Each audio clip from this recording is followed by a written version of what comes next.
It started with a voice note, a simple ping on my phone while I was washing dishes after dinner. My wife, Elise, was upstairs finishing a video call with one of her clients. I could hear her faint laugh echoing down the hallway, the warm, practiced tone she used when speaking with people she wanted to impress. That was her gift. Charm. She had a way of tilting the world in her favor, subtly, like wind bending a tree. I dried my hands and glanced at the screen. The message was from an unknown number, no text, just a voice memo. 41 seconds long. At first, I considered ignoring it. I don't usually entertain anonymous messages, but something about it wasn't curiosity so much as a low, nagging instinct, pushed my thumb to the play button. A woman's voice, shaking. Please, I don't know if you'll even believe me, but you need to know what your wife is capable of. She's not who you think she is. I didn't want any of this. I was forced. She made me do it. If I didn't, she said she'd ruin everything.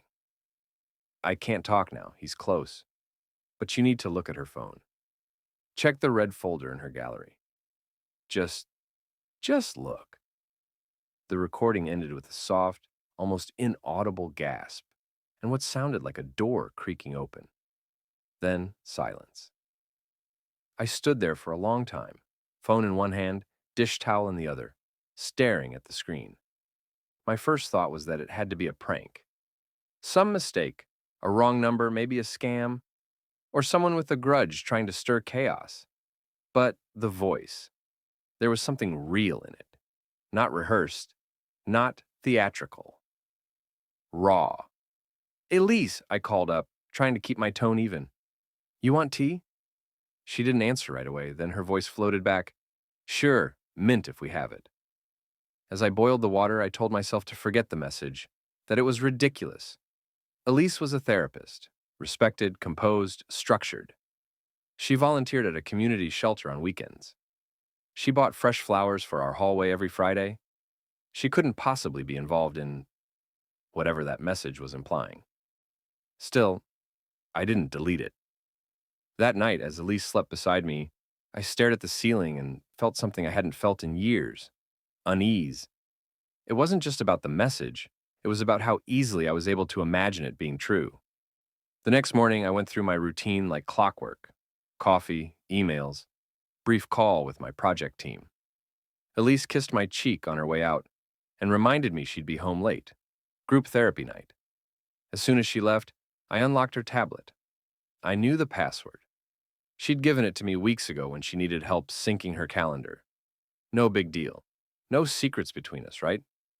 The gallery app loaded slowly.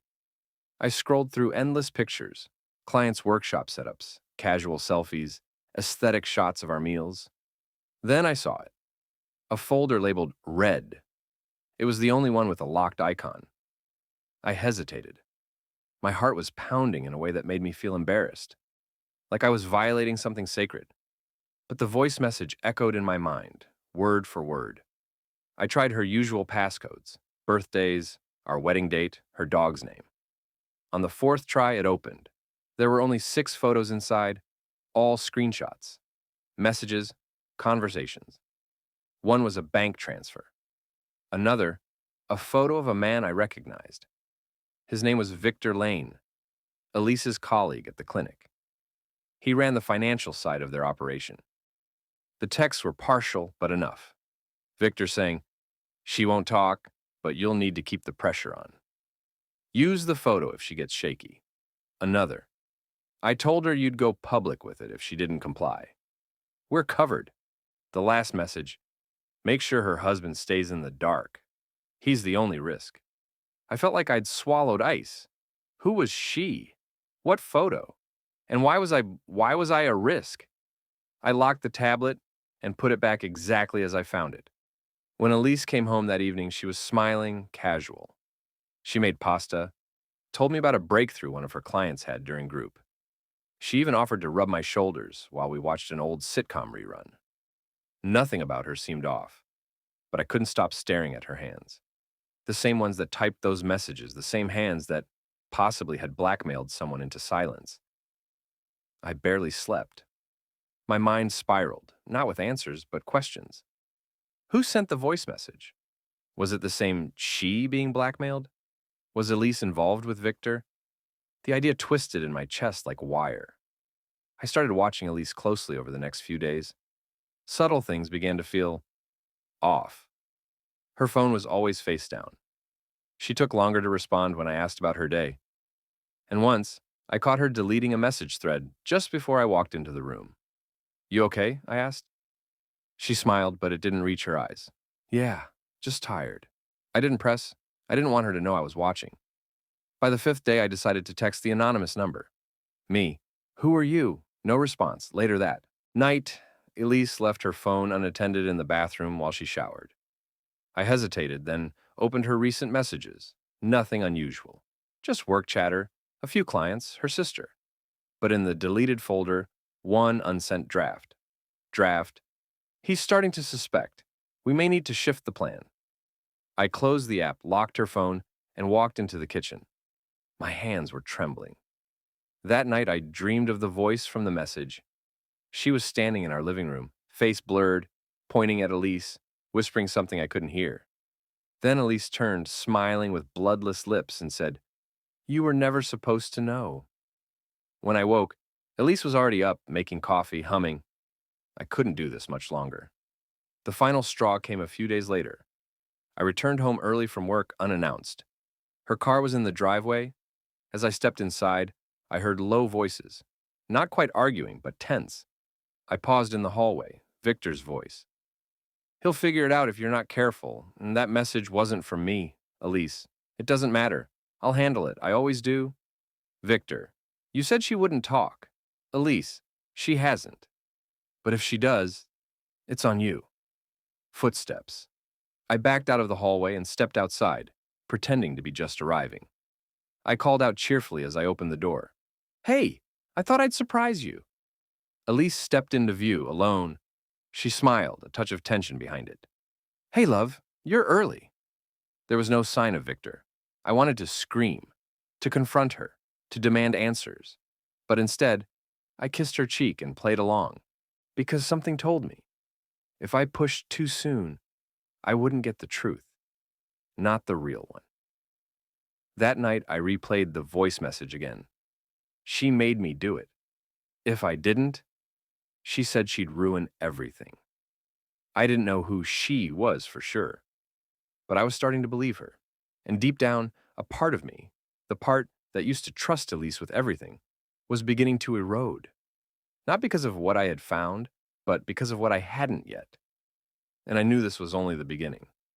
I started sleeping in the guest room. The excuse I gave Elise was my insomnia. She didn't argue. In fact, she barely reacted. Just gave a small nod, said something about giving me space, and returned to brushing her hair like nothing was out of the ordinary. That might have hurt, more than if she'd been upset. I couldn't tell anymore what reaction was real and what was rehearsed. Every expression of hers had begun to feel like a performance. For the first time since we were married, I started keeping a journal. Nothing elaborate, just short observations, feelings I couldn't say out loud, questions I had nowhere to take. I wrote down everything: the voice message, the folder, the conversation I'd overheard with Victor, dates, times, fragments of things Elise had said that didn't quite add up. Paranoia has a sound. It's quiet, like the distant hum of a refrigerator, constant but easy to ignore until it's all you can hear. It followed me everywhere now, at work, in the shower, during dinner when Elise would casually ask, "How was your day?" And I'd respond with, "Fine," while wondering if she already knew every detail because someone had told her. The woman who sent the voice message still hadn't replied. I tried again. "Me. Please. I don't know what's going on. Just tell me who you are. I can help." No answer. A week passed. Then, one night, another voice memo appeared. This time, it was shorter. 23 seconds. "I shouldn't have sent that first one. I'm sorry. I made a mistake. Please don't tell her. I have a family too. Just forget everything. It's better that way." The tone was different, tighter, more fearful, less of a plea, more of a surrender. I replayed it 5 times. My mind churned with possibilities. Had Elise found out? Had she threatened this woman again? Or was this woman just scared of what exposing the truth might do? That night, I opened my laptop and typed a name into the search bar. Victor Lane. There were articles, mostly professional pieces about mental health outreach, funding for wellness programs. He looked clean, respectable. His smile was the kind you see on election posters. But in every photo, standing just off to the side, was Elise. They'd been working together for years. Why hadn't I ever thought twice about that? Because I trusted her. That realization stung more than I expected. I started noticing how often she mentioned Victor's name, how he came up in small talk, anecdotes, harmless laughs over coffee. There was something rehearsed about it, as if saying his name aloud often enough normalized his presence. But now every time I heard it, my chest tightened. One afternoon, I left work early again. I told Elise I was stuck in back-to-back meetings. When I got home, her car wasn't in the driveway, but her laptop bag was still on the hallway table. That was unusual. She never left it behind. Not unless she was rushed. Curious, I opened the laptop. It wasn't password protected. Her email was still logged in.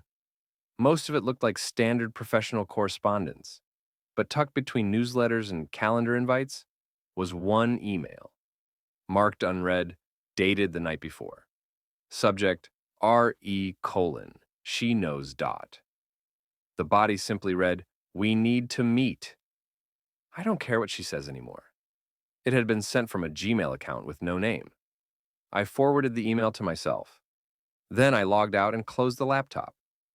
Later that evening, I casually asked Elise if she'd seen Victor recently. She stirred her tea and said, "No, not since last week. He's been out of town, some wellness retreat thing." A clean, confident lie. I didn't call her out on it. I just nodded, heart pounding in my chest like a drum. The next day, I decided to follow her. I parked across the street from her clinic and waited. Around 2:15 p.m., I saw her step out in her usual work outfit. Neat blouse, black slacks, sunglasses. She looked calm, polished. The same woman I married. Except now, I couldn't tell if any part of that woman had ever really existed. She didn't go to her usual client meeting or to the coffee shop down the road, where she often spent breaks. Instead, she drove 10 minutes out of town, pulled into a side road near a business park, and parked behind a plain building I didn't recognize. I waited 5 minutes, then followed on foot. The building's side entrance was slightly ajar. I approached cautiously, heart thundering in my ears. Inside, the hallway was dimly lit. I could hear low voices from the next room. I crept forward just enough to listen. "Victor, she's spiraling." That last message was reckless. "Elise, she's scared, but she won't talk." I told her what would happen if she did. "Victor, and what about him?" A pause. Then Elise, quietly, "He still trusts me. Mostly. But I don't know how long that'll last." "Victor, then you need to fix it. We can't afford mistakes now." I stepped back, shaking. I didn't stay to hear more. That night, Elise acted normal again. She laughed at the show we watched, complimented the new spice I'd used in dinner, offered to clean up afterward. But something in her eyes had changed. She watched me a little too closely when I reached for my phone, asked a few too many casual questions about my schedule the next day. She was suspicious, so I played dumber, more tired. I even apologized for being distant lately and blamed work stress. She smiled, told me she understood, and touched my hand like she used to. I flinched. Later that night in the guest room, I sat on the edge of the bed and replayed the second voice message one more time. "Please don't tell her. I have a family too." There was fear there. But there was something else too. Regret. I opened my journal and wrote one sentence. "She's afraid of Elise." The next morning, I made a decision. I called Victor. He didn't answer the first time, or the second. On the third try, he picked up. His voice was clipped. "Hello." I kept my tone casual. "Hey, Victor, this is Daniel, Elise's husband. Sorry to call out of the blue." A pause, then, "Oh, hey, everything okay?" I was hoping to meet. "There's something I wanted to ask you about Elise. Just some stuff I'm trying to understand." Long silence. I I don't think that's a good idea, he said. I'm pretty busy these days. It won't take long. More silence. Then he sighed. All right, tomorrow morning, Cafe Marlowe, 7:30, before anyone else shows up. I agreed, but he never showed. I waited for over an hour. Called him twice. Nothing. The next day, I saw a news bulletin online. Local therapist Victor Lane found dead in his car, apparent heart failure. No foul play suspected. I dropped my phone. Elise didn't say a word about it until dinner that night. She set down her fork and said, Did you hear about Victor? It's awful. I forced a nod. Yeah, I saw the article. She sighed. He seemed healthy. It just goes to show, right? You never really know. Her eyes met mine, unreadable. I nodded again, slower this time. That night, I sat alone in the guest room, holding the phone, staring at the 2 voice messages I'd saved from that anonymous number. I played them both again, listening not just to the words, but to what wasn't being said. And for the first time, I wondered, was she trying to warn me about something worse than betrayal? Was this really about blackmail and manipulation? Or had I only just scratched the surface of something far more dangerous? Something Elise was willing to bury at any cost. Even murder. I didn't sleep at all that night. In the days following Victor's death, time moved strangely. Slower, like I was underwater. I went through the motions, work, errands, brief conversations, but everything felt staged, like I was walking through a set built to resemble my life. Elise, meanwhile, became softer, almost gentler. She cooked more, laughed more. She even asked if I wanted to move back into the master bedroom. I told her I needed more time. She smiled and said she understood. But there was something in her eyes. Not sadness, not disappointment. Patience. I had started locking the door to the guest room at night. She hadn't asked why. Every day I went over the timeline again when Victor died. When the woman sent that voice message. When I started noticing Elise's lies. And most of all, the emails. The one that said, she knows. She. That pronoun had haunted me. At first, I thought it meant me, that I was she, that I was the one being deceived. But now I wasn't so sure. Maybe it was someone else entirely. Maybe the woman behind the messages was the real target. Maybe she'd tried to come clean and Elise, or someone working with her, had silenced her. But why? What were they trying to hide?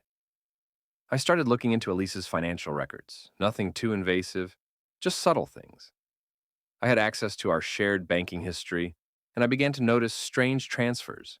Small amounts at first, then larger ones. Always going to the same account, always labeled with vague descriptions. Consulting, program expenses, client reimbursement. I cross-referenced the dates. One of the larger payments, almost $3,000, had been sent 3 days after I received the first anonymous voice message. Another payment went out the day before Victor died. That couldn't be coincidence. I printed the statements, hid them in the false bottom of a drawer in my office, and began piecing together what I could. And then the messages stopped coming entirely. No calls, no updates. The voice memo sender went completely silent. That silence was its own kind of message. A week later, Elise invited me to a dinner party. Just a few couples, she said. Casual, low-key. I didn't want to go, but pretending everything was normal had become a kind of survival instinct. The party was held at a quiet, upscale house in the hills, a home I'd never been to before, owned by someone Elise said she'd worked with a while ago. The guests were charming, polite, too polite. I couldn't shake the feeling that I was being studied. During dinner, Elise touched my hand and smiled often. She leaned in close when speaking. She acted like a doting wife from a well-rehearsed script. And then I saw her, in the hallway, just beyond the dining room, speaking to one of the guests with her back to me. A woman in a navy blue dress, hair tied back, her profile barely visible. I froze. I knew that voice. I'd only heard it twice, both times from a speaker and distorted with fear. The woman turned slightly. It was her, the woman who had sent the voice messages. My fork slipped from my hand and clattered against the plate. Elise turned quickly, concerned. You okay? I nodded, swallowing hard.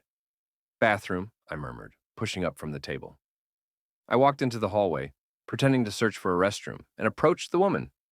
She turned and saw me, and for the briefest second, her eyes widened in recognition. Then she smiled politely. Can I help you? It was the same voice. Softer now. Controlled. I kept my voice low. It's you. You sent me the messages. She shook her head. I'm sorry, I think you have me confused with someone else. You asked me not to tell her. You said you were forced. Her smile twitched. Sir, I think you've had a bit too much wine. Elise knows, doesn't she? I said. About you. About everything. She stepped forward slightly, blocking the line of sight between us and the dining room. Her voice was barely a whisper. Don't do this. Not here. I blinked. Why? What are you all covering up? She glanced around, then leaned closer. You don't understand what's at stake. Then explain it to me. But she stepped back, adjusted her dress, and walked briskly away back into the party. I stood there, stunned. On the drive home, Elise hummed to the radio, one hand resting gently on my knee. She hadn't mentioned the hallway incident, but I knew she saw me talking to the woman. I could feel the tension beneath her calm exterior, the tightness in her smile. The next morning, I found an envelope slid under the guest room door. No name, no return address. Inside was a single sheet of paper. It read, "Drop it. Or next time, it won't be a voice message. It'll be you in the car. No signature. No question now. This wasn't paranoia. This was real. I couldn't go to the police. Not yet. I didn't have enough. A vague threat, some voice messages, a few strange bank transactions. They'd call it a domestic dispute, a misunderstanding. So I did the only thing I could think of. I recorded everything. I bought a second phone, started recording conversations at home, copying emails, backing up messages to cloud storage Elise didn't know existed. I took photos of every threatening note, every transfer receipt, every lie I could. Prove. And then I waited. One night, Elise came into the guest room unannounced. I think we should go away, she said softly. Just us. A weekend in the mountains. No work, no distractions. Just you and me. I stared at her. Why now? Because we need it. And I miss you. I didn't answer right away. She sat beside me on the bed, her hand on my arm. Please, Daniel. I just want to get back to what we had. I nodded slowly. Okay, let's go. We left the next Friday. It was a small cabin. Secluded. Peaceful. Too peaceful. That night after dinner, Elise poured us both a glass of wine. She handed me one and raised her glass in a toast. To fresh starts, she said. I didn't drink mine. She sipped hers slowly, then watched me with a small smile. Something wrong? I looked at her glass, then at her, and I asked softly, Did you poison Victor too? The smile vanished. She set her glass down, slowly, deliberately. Excuse me? I know about the voice messages, the threats, the money transfers, the fake consulting invoices. I know it all, Elise. Her face remained still, cold, calculating. Then she leaned back in her chair and exhaled. I really hoped you wouldn't go digging. I had to, I said. You lied to me, repeatedly. I protected you, she replied. You wouldn't have survived the truth. I shook my head at that woman. Who is she? Her eyes darkened. She was a mistake, a liability. She got involved with Victor. Things got complicated. She started threatening to go public, and Victor panicked. So you silenced her? No, Elise said, her voice icy. I gave her a choice. Walk away quietly or drag her family into it. And Victor? He was going to meet you. That was unacceptable. My heart thudded. You had him killed. I didn't kill anyone, she said calmly, but I didn't stop it either. I stood slowly. You're a monster. No, she said, I'm a survivor. I did what I had to do. Not anymore, I said, because this time I recorded everything. For the first time, she looked rattled. What? I knew you'd try something, I said. That glass you handed me? It's being tested right now. I already sent the evidence to someone I trust. If anything happens to me, they'll go to the authorities. She stared at me. calculating again. Her next move. But I walked away, out of the cabin, down the path to the car. I didn't stop driving until I reached the nearest police station. I told them everything. It took weeks, months even, but the pieces came together. The woman behind the messages eventually came forward once she knew Elise was no longer in control. Victor's financial fraud, the threats, the manipulation, it all surfaced. Elise was charged with multiple counts. She pled guilty to a lesser sentence. The murder was never proven, but her reputation was destroyed. And I, finally, moved back into my own life. Alone. Sometimes I still hear the voice messages. Not on my phone, but in my head. And sometimes I wonder, if I hadn't picked up that message, would I still be living a lie? Or would I already be dead?